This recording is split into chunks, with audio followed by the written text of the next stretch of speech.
Hello everyone, welcome to the Sai Soccer Academy. Today we are going to discuss the most important topic to discuss nowadays. Maybe you're pretending to be okay for too long, maybe you're lost, maybe you're searching for something, anything that make the pain stop. Depression doesn't always look like tears. Sometimes it looks like silence, a habit of not wanting to do anything and just lying on bed, like a fake smile, like pretending to be busy but nowhere, like sleeping too much or not sleeping at all, like pushing people away because you don't want to burden them, like you are running in a hollow but there's no escape.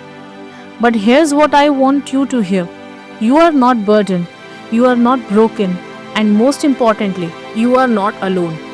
Depression is a mood disorder that causes a persistent feeling of sadness and loss, interest in activities, affecting how a person feels, thinks, and behaves.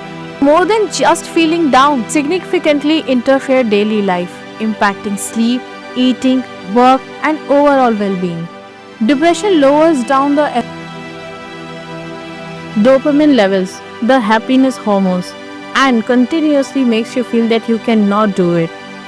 Constant exposure to the social media, heartbreak, and even the continuous fear of being left out in careers and life. Why depression happens? In children and even pre-adults or adolescents, it happens because of a continuous comparison, continuous effort to succeed, to perform, and to prove themselves that they are the best. It leads them to a dangerous situation of not being able to share their emotions and thoughts. But in adults, it is even more severe because of a continuous effort of being showcased on social media platforms and to the life of others, an effort of making them feel more important in others' life. The looks, the beauty, the comparison, and even balancing their personal and professional lives. Beauty, love, efforts, career, and balancing their overall life makes them lead to the depression. Constant competitions, pressure of excelling in their careers, or even toxic relationships where it is very difficult to hold on and even difficult to let it go. In a nutshell, it can be caused by many things: trauma, loneliness, failure, grief, toxic relationships, and even chemical imbalances. It might come from unhealed pain, burnout, or even quiet weight of feeling unseen. Symptoms of depression. According to WHO, during a depressive episode, a person experiences a depressed mood, means feeling sad, irritable, empty. They may feel a loss of pleasure or interest in activities. A depressive episode is different from regular mood fluctuations. They may last for most of the days, nearly every undetermined symptoms also present, which may include poor concentration, feelings of excessive guilt or low self-worth, hopelessness about the future, thoughts about dying or suicide, disrupted sleep, changes in appetite or weight. Yes, even weight gain or weight loss can be a symptom. How to fight depression? One step at a time. Fighting depression isn't about snapping your fingers and feeling better. It's about choosing every single day to show up for yourself in small, often invisible ways. So, how do you start? Step 1. Talk about it, even if it's messy. Share and release your guilt, anger, anxiety, and fear with the loved ones, closest ones, someone in your family or someone like a family, maybe a close friend. Sometimes we overthink or overburden ourselves with something which can be resolved by sharing the thought. Trust me, positive talks and sharing your thoughts can really let it go. Whenever we are unwell, we visit a doctor.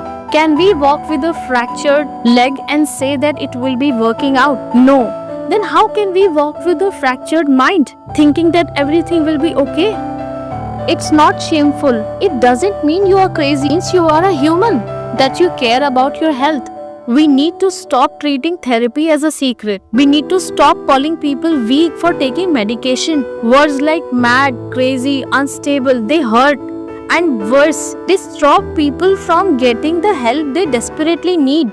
Going to therapy is brave. Asking for help is strong. Choosing healing is revolutionary. Step 2. Move your body. Even if your mind resists, your body can lead when your mind can't. Remember, just one step at a time. Start with stretching, a walk, even just sitting up and breathing deeply for 60 seconds. Movement sends a signal to your brain.